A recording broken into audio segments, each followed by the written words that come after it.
नमस्कार श्रोताओं, मैं हूँ ऐश्वर्या राय निगम। आपका स्वागत है गुनाहों का देवता की इस अगली कड़ी में। शुरू करने से पहले वीडियो को लाइक और शेयर करें और चैनल को सब्सक्राइब करना ना भूलें ताकि आप इस अद्भुत यात्रा की कोई भी कड़ी मिस ना करें। तो आइए कहानी का सफर आगे बढ़ाएं। चंदर जितना सुलझाने का प्रयास कर रहा था, चीजें उतनी ही उलझती जा रही थीं। सुधा ने जिंदगी का एक पक्ष चंदर के सामने रखा था। बिनती उसे दूसरी दुनिया में खींच लाई। कौन सच है, कौन झूठ, वह किसका तिरस्कार करे, किसको स्वीकार करे। अगर सुधा गलती पर है तो चंदर का जिम्मा है। चंदर ने सुधा की हत्या की है, लेकिन कितनी भिन्न है दोनों बहनें। बिंदी कितनी व्यवहारिक, कितनी यथार्थ, संयंत्र, और सुधा कितनी आदर्श, कितनी कल्पनामयी, कितनी सूक्ष्म, कितनी ऊंची, कितनी सुकुमार और पवित्र। जीवन की समस्याओं के अंतर विरोधों में जब आदमी दोनों पक्षों को समझ लेता है, तब उसके मन में एक ठहराव आ जाता है। वह भावना से ऊपर उठकर स्वच्छ बौद्धिक धरातल पर जिंदगी को समझने की कोशिश करने लगता है। चंदर अब भावना से हटकर जिंदगी को समझने की कोशिश करने लगा था। वह अब भावना से डरता था। भावना की तूफान में इतनी ठोकरें खाकर अब उसने बुद्धि की शरण ली थी और एक पलायनवादी की तरह भावना से भागकर बुद्धि की एकांगिता में छिप गया था। कभी भावुकता से नफरत करता था, अब वह भावना से ही नफरत करने लगा था। इस नफरत का भोग सुधा और बिनती दोनों को ही भुगतना पड़ा। सुधा को उसने एक भी खत नहीं लिखा और बिनती से एक दिन भी ठीक से बातें नहीं की। जब भावना और सौंदर्य के उपासक को बुद्धि और वास्तविकता की ठेस लगती है, तब वह सहसा कटुता और व्यंग्य से उबल उठता है। इस वक्त चंदर का मन भी कुछ ऐसा ही हो गया था। जाने कितने जहरीले कांटे उसकी वाणी में उगाए थे, जिन्हें वह कभी भी किसी को चुभाने से बाज नहीं आता था। एक निर्मम निरपेक्षता से वह अपने जीवन की सीमा में आने वाले हर व्यक्ति को कटुता के जहर से अभिशिक्षित करता चलता था। सुधा को वह कुछ लिख नहीं सकता था। पम्मी यहाँ थी नहीं, ले देकर बची अकेली बिनती, जिसे इन जहरीले वाणों का शिकार होना पड़ रहा था। सितंबर बीत रहा था और अब वह गांव जाने की तैयारी कर रही थी। डॉक्टर साहब ने दिसंबर तक छुट्टी ली थी और वे भी गांव जाने वाले थे। शादी के महीने भर पहले से उनका जाना जरूरी था। चंदर खुश नहीं था, नाराज नहीं था। एक स्वर्ग भ्रष्ट देवदूत जिसे पिशाचों ने खरीद लिया हो, उन्हीं की तरह वह जिंदगी के सुख दुख को ठोकर मारता हुआ किनारे खड़ा सभी पर हंस रहा था। खासतौर से नारी पर उसके मन का सारा जहर बिखरने लगा था और उसमें उसे यह भी अक्सर ध्यान नहीं रहता था कि वह किससे क्या बात कर रहा है। बिनती सब कुछ चुपचाप सहती जा रही थी।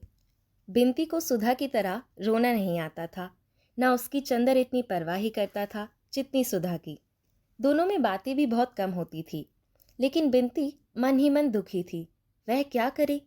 एक दिन उसने चंदर के पैर पकड़कर बहुत अनुनय से कहा, आपको ये क्या होता जा रहा है?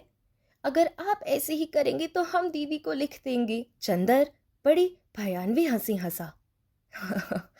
दीदी को क्या लिखोगी? मुझे अब उसकी परवाह नहीं। वह दिन गए बिनती, बहुत बन लिए हम। हाँ चंदर बाबू, आप लड़की होते तो समझते। सब समझता हूं मैं। कैसा दोहरा नाटक खेलती है लड़कियां। इधर अपराध करना, उधर मुखबिरी करना। बिनती चुप हो गई। एक दिन जब चंदर कॉलेज से आया तो उसके सर में दर्द हो रहा था। वह आकर चुपचाप लेट गया। बिनती ने आकर पूछा तो बोला, क्यों? क्यों मैं बतलाऊं कि क्या है? तुम मिटा दोगी? बिनती ने चंदर के सर पर हाथ रखकर कहा, चंदर, तुम्हें क्या होता जा रहा है? देखो कैसी हड्डियां निकल आई हैं इधर। इस तरह अपने को मिटाने से क्या फायदा? मिटाने से? चंदर उठकर बैठ गया। मैं मिटाऊंगा अपने को लड़कियों के लिए? छी, तुम लोग अपने को क्या समझती हो? क्या है तुम लोगों में सिवा एक नशीली मांस लता के? इसके लिए मैं अपने को मिटाऊंगा? बिनती ने चंदर को फिर लेटा दिया। इस तरह अपने को धोखा देने से क्या फायदा चंदर बाबू? मैं जानती हूँ दीदी के ना होने से आपकी जिंदगी में कितना बड़ा अभाव है, लेकिन दीदी के ना होने पर क्या मतलब है तुम्हारा? मेरा मतलब आप खूब समझते हैं। मैं जानती हूँ, दीदी होती तो आप इस तरह ना मिटाते अपने को। मैं जानती हूँ दीदी के लिए आपके मन में क्या था। बिंती ने सर में तेल डालते हुए कहा। दीदी के लिए क्या था? चंदर हंसा, बड़ी विचित्र हंसी। दीदी के लिए मेरे मन में एक आदर्शवादी भावुकता थी जो अतकचरे मन की उपज थी। एक ऐसी भावना थी जिसके औचित्य पर ही मुझे विश्वास नहीं। वह एक सनक थी। सनक? बिंती थोड़ी देर तक चुपचाप सर में तेल ठोंकती रही, फिर बोली, अपनी सांसों से बनाई देव मूर्ति पर इस तरह लात तो न मारिए, आपको शोभा नहीं देता। बिंती की आंख में आंसू आ गए। कितनी अभागी है दीदी। चंदर एकटक बिंती की ओर देखता रहा और फिर बोला, मैं अब पागल हो जाऊंगा बिंती। मैं आपको पागल नहीं होने दूंगी। मैं आपको छोड़कर नहीं जाऊंगी। मुझे छोड़कर नहीं जाओगी? चंदर फिर हंसा। जाइए आप, अब आप श्रीमती बिंती होने वाली हैं। आपका ब्याह होगा। मैं पागल हो रहा हूँ। इससे क्या हुआ?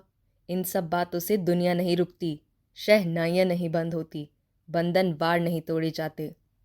मैं नहीं जाऊंगी चंदर अभी। तुम मुझे नहीं जानते। तुम्हारी इतनी ताड़ना और व्यंग सहकर भी तुम्हारे पास रही। अब दुनिया भर की लांछना और व्यंग सहकर तुम्हारे पास रह सकती हूँ। बिंती ने तीखे स्वर में कहा। क्यों? तुम्हारे रहने से क्या होगा? तुम सुधा नहीं हो। तुम सुधा नहीं हो सकती। जो सुधा है मेरी जिंदगी में, वह कोई नहीं हो सकता, समझी? और मुझ पर एहसान मत जताओ। मैं मर जाऊं, मैं पागल हो जाऊं, किसी का साझा। क्यों तुम मुझ पर इतना अधिकार समझने लगी? अपनी सेवा के बल पर? मैं इसकी रत्ती भर परवाह नहीं करता। जाओ यहां से। और उसने बिंती को धकेल दिया। तेल की शीशी उठाकर बाहर फेंक दी। बिंती रोती हुई चली गई। चंदर उठा और कपड़े पहनकर बाहर चल दिया। ये लड़कियां समझती हैं एहसान कर रही हैं मुझ पर। बिंती के जाने की तैयारी हो गई थी और लिया दिया जाने वाला सारा सामान पैक हो रहा था। डॉक्टर साहब भी महीने भर की छुट्टी लेकर साथ जा रहे थे। उस दिन की घटना के बाद फिर बिंती चंदर से बिल्कुल ही नहीं बोली थी। चंदर भी कभी नहीं बोला। ये लोग कार पर जाने वाले थे। सारा सामान पीछे आगे लादा जाने वाला था। डॉक्टर साहब कार लेकर बाजार गए थे। चंदर उनका होलडाल संभाल रहा था। बिंती आई और बोली, मैं आपसे बातें कर सकती हूँ? हाँ हाँ। तुम उस दिन की बात का बुरा मान गई। अमूमन लड़कियां सच्ची बात का बुरा मान जाती हैं। बोलो क्या बात है? चंदर ने इस तरह कहा जैसे कुछ हुआ ही ना हो। बिंती की आंख में आंसू थे। चंदर, आज मैं जा रही हूँ। हाँ, ये तो मालूम है। उसी का इंतजाम कर रहा हूँ। पता नहीं मैंने क्या अपराध किया चंदर कि तुम्हारा स्नेह खो बैठी। ऐसा ही था चंदर, तो आते ही इतना स्नेह तुमने दिया ही क्यों था? मैं तुमसे कभी भी दीदी का स्थान नहीं मांग रही थी। तुमने मुझे गलत क्यों समझा? नहीं बिंती, मैं अब स्नेह इत्यादि पसंद नहीं करता हूँ। पूर्ण परिपक्व मनुष्य हूँ और ये सब भावनाएं अब अच्छी नहीं लगती मुझे। स्नेह वगैरह की दुनिया अब मुझे बड़ी उथली लगती है। तभी चंदर, इतने दिन मैंने रोते रोते बिताए। तुमने एक बार पूछा भी नहीं, जिंदगी में सिवा दीदी और तुम्हारे कौन था? तुमने मेरे आंसुओं की परवाह नहीं की। तुम्हें कसूर नहीं देती। कसूर मेरा ही होगा चंदर। नहीं, कसूर की बात नहीं बिंती। औरतों के रोने की कहाँ तक परवाह की जाए? वह कुत्ते बिल्ली तक के लिए उतने ही दुख से रोती हैं। खैर चंदर, ईश्वर करे तुम जीवन भर इतने मजबूत रहो। मैंने अगर कभी तुम्हारे लिए कुछ किया, वैसे किया भी क्या, लेकिन अगर कुछ भी किया तो सिर्फ इसलिए कि मेरे मन की जाने कितनी ममता तुमने जीत ली। या मैं हमेशा इस बात के लिए पागल रहती थी कि तुम्हें जरा सी भी ठेस ना पहुंचे। मैं क्या कर डालूं तुम्हारे लिए? तुम्हारे व्यक्तित्व ने मुझे जादू में बांध लिया। तुम मुझसे कुछ भी करने के लिए कहते तो मैं हिचक नहीं सकती थी। लेकिन खैर, तुम्हें मेरी ज़रूरत नहीं थी। तुम पर भार हो उठती थी मैंने अपने को खींच लिया। अब कभी तुम्हारे जीवन में आने का साहस नहीं करूँगी। यह भी कैसे कहूँ कि कभी तुम्हें मेरी ज़रूरत पड़ेगी। मैं जानती हूँ कि तुम्हारे तूफानी व्यक्तित्व के सामने मैं बहुत तुच्छ हूँ, तिनके से भी तुच्छ। लेकिन आज जा रही हूँ। अब कभी यहाँ आने का साहस ना करूँगी। लेकिन क्या चलते वक्त आशीर्वाद भी ना दोगे? कुछ आगे का रास्ता ना बताओगे? बिंती ने झुककर चंदर के पैर पकड़ लिए और सिसक सिसक कर रोने लगी। चंदर ने बिंती को उठाया और पास की कुर्सी पर बिठा दिया और सिर पर हाथ रखकर बोला, आशीर्वाद देवताओं से मांगा जाता है। मैं अब प्रीत हो चुका हूँ बिंती। चंदर अब एक कान चाहता था और वह चंदर को मिल गया था। पूरा घर खाली, एक महाराजिन, माली और नौकर, और सारे घर में सिर्फ सन्नाटा और उस सन्नाटे का प्रेत चंदर। चंदर चाहे जितना टूट जाए, चाहे जितना बिखर जाए, लेकिन चंदर हारने वाला नहीं था। वह हार भी जाए लेकिन हार स्वीकार करना उसे नहीं आता था। उसके मन में अब सन्नाटा था। अपने मन के पूजा गृह में स्थापित सुधा की पावन प्रांजल देव मूर्ति को उसने कठोरता से उठाकर बाहर फेंक दिया था।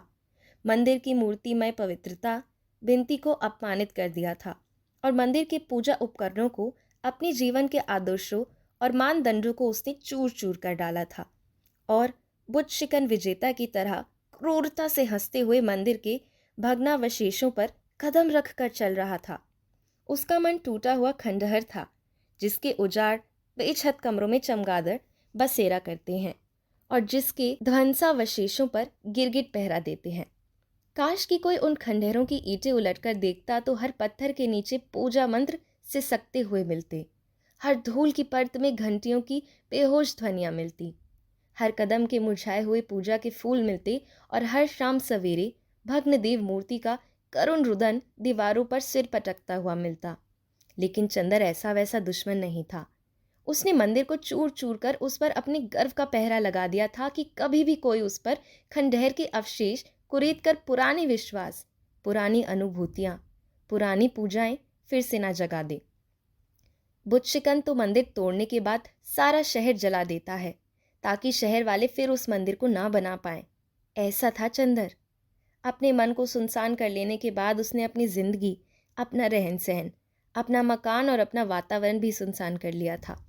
अगहन आ गया था, लेकिन उसके चारों ओर जेठ की दोपहरी से भी भयानक सन्नाटा था। बिंती जब से गई उसने कोई खत नहीं भेजा था। सुधा के भी पत्र बंद हो चुके थे। पम्मी के 2 खत आए। पम्मी आजकल दिल्ली घूम रही थी, लेकिन चंदर ने पम्मी को कोई जवाब नहीं दिया। अकेला अकेला, बिल्कुल अकेला, सहारा मरुस्थल की नीरस भयावनी शांति, और वह भी जब तक कि कांपता हुआ लाल सूरज बालू के क्षितिज पर अपनी आखिरी सांसें तोड़ रहा हो और बालू के टीलों की अधमरी छाएं लहरदार बालू पर धीरे धीरे रेंग रही हों। बिंती के ब्याह को 15 दिन रह गए थे कि सुधा का एक पत्र आया। मेरे देवता, मेरे नयन, मेरे पंथ, मेरे प्रकाश, आज कितने दिनों बाद तुम्हें खत लिखने का मौका मिल रहा है। सोचा था बिंती के ब्याह के महीने भर पहले गांव आ जाऊंगी तो एक दिन के लिए तुम्हें आकर देख जाऊंगी, लेकिन इरादे इरादे हैं और जिंदगी जिंदगी। अब सुधा अपने जेठ और सास की लड़की की गुलाम है। ब्याह के दूसरे दिन ही चला जाना होगा। तुम्हें यहाँ बुला लेती, लेकिन यहाँ बंधन और पर्दा तो ससुराल से भी बदतर है। मैंने बिंती से तुम्हारे बारे में बहुत पूछा, वह कुछ नहीं बताई। पापा से इतना मालूम हुआ कि तुम्हारी थीसिस छपने गई है, कॉन्वोकेशन नज़दीक है। तुम्हें याद है, वायदा था कि तुम्हारा गाउन पहनकर मैं फ़ोटो खिंचवाऊंगी। वह दिन याद करती हूँ तो जाने कैसा होने लगता है। एक कॉन्वोकेशन की फ़ोटो खिंचवाकर ज़रूर भेजना। क्या तुमने बिंती को कोई दुख दिया था?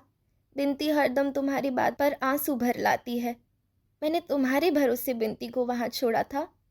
मैं उससे दूर, माँ का सुख उसे मिला नहीं, पिता मर गए। क्या तुम उससे इतना भी प्यार नहीं दे सके? मैंने तुम्हें बार बार सहेज दिया था। मेरी तंदुरुस्ती अब कुछ कुछ ठीक है, लेकिन जाने कैसी है, कभी कभी सर में दर्द होने लगता है, जी मिचलाने लगता है। आजकल वह बहुत ध्यान रखते हैं, लेकिन वह मुझको समझ नहीं पाए। सारे सुख और आज़ादी के बीच मैं कितनी असंतुष्ट हूँ, मैं कितनी परेशान हूँ। लगता है हजारों तूफान हमेशा नसों में गहराया करते हैं। चंदर, एक बात कहूँ, अगर बुरा ना मानो तो? आज शादी के 6 महीने बाद भी मैं यही कहूँगी चंदर कि तुमने अच्छा नहीं किया। मेरी आत्मा सिर्फ तुम्हारे लिए बनी थी। उसके रेशे में वह तत्व हैं जो तुम्हारी ही पूजा के लिए थे। तुमने मुझे दूर फेंक दिया, लेकिन इस दूरी के अंधेरे में भी जन्म जन्मांतर तक भटकती हुई सिर्फ तुम ही को ढूंढूंगी। इतना याद रखना। और इस बार अगर तुम मिल गए तो जिंदगी की कोई ताकत, कोई आदर्श, कोई सिद्धांत, कोई प्रवंचना मुझे तुमसे अलग नहीं कर सकेगी। लेकिन मालूम नहीं पुनर्जन्म सच है या झूठ। अगर झूठ है तो सोचो चंदर कि इस अनादिकाल के प्रवाह में सिर्फ एक बार मैंने अपनी आत्मा का सत्य ढूंढ पाया था और अब अनंत काल के लिए उसे खो दिया। अगर पुनर्जन्म नहीं है तो बताओ मेरे देवता क्या होगा? करोड़ों सृष्टियां होंगी, प्रलय होंगे और मैं अतृप्त चिंगारी की तरह असीम आकाश में तड़पती हुई अंधेरे की हर परत से टकराती रहूंगी, न जाने कब तक के लिए। ज्यों ज्यों दूरी बढ़ती जा रही है त्यों त्यों पूजा की प्यास बढ़ती जा रही है। काश मैं सितारों के फूल और सूरज की आरती से तुम्हारी पूजा कर पाती। लेकिन जानते हो मुझे क्या करना पड़ रहा है? मेरे छोटे भतीजे नीलू ने पहाड़ी चूहे पाले हैं। उनके पिंजरे के अंदर एक पहिया लगा है और ऊपर घंटियां लगी हैं। अगर कोई अभागा चूहा उस चक्र में उलझ जाता है तो ज्यों ज्यों छूटने के लिए वह पैर चलाता है त्यों त्यों चक्र घूमने लगता है, घंटियां बजने लगती हैं। नीलू बहुत खुश होता है, लेकिन चूहा थक कर बेदम होकर नीचे गिर पड़ता है। कुछ ऐसे ही चक्र में फंस गई हूँ चंदर। संतोष सिर्फ इतना है कि घंटियां बजती हैं, शायद तुम उन्हें पूजा के मंदिर की घंटियां समझते होगे। लेकिन खैर, सिर्फ इतनी प्रार्थना है चंदर कि अब थक कर जल्द ही गिर जाऊं। मेरे भाग्य, खत का जवाब जल्दी ही देना। पम्मी अभी आई या नहीं? तुम्हारी जन्म जन्म की प्यासी सुधा। चंदर ने खत पढ़ा और फौरन लिखा, प्रिय सुधा, तुम्हारा पत्र बहुत दिनों के बाद मिला। तुम्हारी भाषा वहाँ जाकर बहुत निखर गई है। मैं तो समझता हूँ कि अगर खत कहीं छुपा दिया जाए तो लोग इसे कहीं रोमांटिक उपन्यास का अंश समझें, क्योंकि उपन्यासों के ही पात्र ऐसे खत लिखते हैं, वास्तविक जीवन के नहीं। खैर, मैं अच्छा हूँ। हर एक आदमी जिंदगी से समझौता कर लेता है, किंतु मैंने जिंदगी से समर्पण कराकर उसके हथियार रख लिए हैं। अब किले के बाहर से आने वाली आवाज़ें अच्छी नहीं लगती, ना खतों के पाने की उत्सुकता, ना जवाब लिखने का आग्रह। अगर मुझे अकेला छोड़ दो तो बहुत अच्छा होगा। मैं विनती करता हूँ, मुझे खत मत लिखना। आज विनती करता हूँ क्योंकि आज्ञा देने का अब साहस भी नहीं, अधिकार भी नहीं, व्यक्तित्व भी नहीं। खत तुम्हारा तुम्हें भेज रहा हूँ। कभी ज़िंदगी में कोई ज़रूरत आ पड़े तो ज़रूर याद करना। बस इसके अलावा कुछ नहीं। अपने में संतुष्ट, चंद्र कुमार कपूर। उसके बाद फिर वही सुनसान जिंदगी का ढर्रा। खंडहर के सन्नाटे में भूलकर आई हुई बांसुरी की आवाज की तरह सुधा का पत्र। सुधा का ध्यान आया और चला गया। खंडहर का सन्नाटा, सन्नाटे के उल्लू, गिरगिट और पत्थर कांपे और फिर मुस्तैदी से अपनी जगह पर जम गए। और उसके बाद फिर वही उदास सन्नाटा, टूटा हुआ सा अकेलापन और मूर्छित दोपहरी के फूल सा चंदर। नवंबर का एक खुशनुमा विहान। सोने के कांपते तारे सुबह की ठंडी हवाओं में उलझे हुए थे। आकाश एक छोटे बच्चे के नीलम नयनों की तरह भोला और स्वच्छ लग रहा था। क्यारियां शरद के फूलों से भर गई थी और एक नई ताजगी मौसम और मन में पुलक उठी थी। चंदर अपना पुराना कत्थई स्वेटर और पीले रंग के पश्मीने का लंबा कोट पहने लॉन पर टहल रहा था। छोटे छोटे पिल्ले डूब कर किलोल कर रहे थे। सहसा एक कार आकर रुकी और पम्मी उसमें से कूद पड़ी और कुंवारी हिरनी की तरह दौड़कर चंदर के पास पहुंच गई। हेलो माय बॉय, मैं आ गई। चंदर कुछ नहीं बोला। आओ, ड्राइंग रूम में बैठो। उसने उसी मुर्दा सी आवाज में कहा। उसे पम्मी के आने की कोई प्रसन्नता नहीं थी। पम्मी उसके उदास चेहरे को देखती रही, फिर उसके कंधे पर हाथ रखकर बोली, क्यों कपूर, कुछ बीमार हो क्या? नहीं तो आजकल मुझे मिलना जुलना अच्छा नहीं लगता, अकेला घर भी है। उसने उसे फीकी आवाज में कहा। क्यों, मिस सुधा कहाँ है? और डॉक्टर शुक्ला? वे लोग मिस बिंती की शादी में गए हैं। अच्छा, उसकी शादी भी हो गई? डैम इट, जैसे ये लोग पागल हो गए हैं। बर्टी, सुधा, पिंती, क्यों मिलते जुलते क्यों नहीं तुम? यूं ही मन नहीं होता। समझ गई, जो मुझे 3-4 साल पहले हुआ था, कुछ निराशा हुई है तुम्हें। पम्मी बोली। नहीं, ऐसी तो कोई बात नहीं। कहना मत है अपनी जबान से, स्वीकार करने से पुरुष का गर्व टूट जाता है। यही तो तुम्हारे चरित्र में मुझे प्यारा लगता है। खैर, ये ठीक हो जाएगा, मैं तुम्हें ऐसे नहीं रहने दूंगी। मसूरी में इतने दिन क्या करती रहीं? चंदर ने पूछा। योग साधन, पम्मी ने हंसकर कहा। जानते हो, आजकल मसूरी में बर्फ पड़ रही है। मैंने कभी बर्फ के पहाड़ नहीं देखे थे। अंग्रेजी उपन्यासों में बर्फ पड़ने का जिक्र सुना बहुत था। सोचा देखते आऊं। क्या कपूर, तुम खत क्यों नहीं लिखते थे? मन नहीं होता था। अच्छा, बर्टी की शादी कब होगी? चंदन ने बात टालने के लिए कहा। हो भी गई। मैं आ भी नहीं पाई कि सुनते हैं जेनी एक दिन बर्टी को पकड़कर खींच ले गई और पादरी से बोली, अब भी शादी करा दो। उसने शादी करा दी। लौटकर जेनी ने बर्टी का शिकारी सूट फाड़ डाला और अच्छा सा सूट पहना दिया। बड़ी विचित्र हैं दोनों। एक दिन सर्दी के वक्त बर्टी स्वेटर उतारकर जेनी के कमरे में गया तो मारी गुस्से के जेनी ने सिवा पतलून के सारे कपड़े उतारकर बर्टी को कमरे से बाहर निकाल दिया। मैं तो जब से आई हूँ रोज नाटक देखती हूँ। हाँ देखो, ये मैं तो भूल ही गई थी। और उसने अपनी जेब से पीतल की एक छोटी सी मूर्ति निकालकर मेज पर रखी। एक भोटिया औरत इसे बेच रही थी। मैंने इसे मांगा तो वह बोली, यह सिर्फ मर्दों के लिए है। मैंने पूछा क्यों? तो बोली, इसे अगर मर्द पहन ले तो उस पर किसी औरत का जादू नहीं चलता। वह औरत या तो मर जाती है या भाग जाती है या उसका ब्याह किसी दूसरे से हो जाता है। तो मैंने सोचा तुम्हारे लिए लेती चलूं। चंदन ने देखा वह अवलोकितेश्वर की महायानी मूर्ति थी। उसने हंसकर उसे ले लिया, फिर बोला, और क्या लाई अपने लिए? अपने लिए एक नया रहस्य लाई हूँ। क्या? इधर देखो मेरी ओर। मैं सुंदर लगती हूँ। चंदन ने देखा। पम्मी 18 साल की लड़की सी लगने लगी है। चेहरे के कोने भी जैसे गोल हो गए थे और मुंह पर बहुत ही भोलापन आ गया था। आंखों में कुंवारापन आ गया था। चेहरे पर सोना और केसर, चंपा, हर सिंगार घुल मिल गए थे। सचमुच पम्मी, लगता है जैसे कौमार्य लौट आया है तुम पर। परियों के कुंज से अपना बचपन फिर चुरा लाई क्या? नहीं कपूर, यही तो रहस्य लाई हूँ। हमेशा सुंदर बने रहने का, और परियों के कुंजों से नहीं, गुनाहों के कुंजों से।